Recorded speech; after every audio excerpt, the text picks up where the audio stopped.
Announce करायला काय लागतं? आपल्या बापाचं काय जातं अनाऊन्स करायला? अनेक वेळा बघा, आम्ही राजकीय क्षेत्रातले लोक आहोत. अनेक वेळा निवडणुकीच्या जिंकण्याच्या डेस्परेशनमध्ये ज्यावेळी आम्हाला माहिती असतं की निवडून येता येत नाही, अशा परिस्थितीत आम्ही काही जाहीरनामे काढतो. त्या जाहीरनाम्यांमध्ये काही म्हणतो. शेतकऱ्याचा सातबारा कोरा कोरा कोरा करणार होते, पण सत्तेत आल्यावर शेतकऱ्यालाच विसरून गेले.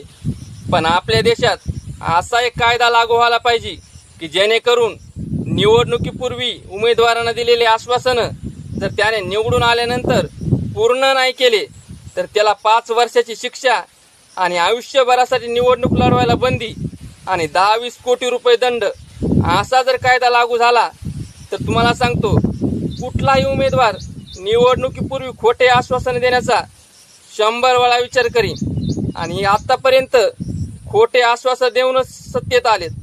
यांना आळा घालण्यासाठी असा कायदा लागू होणं गरजेचं आहे.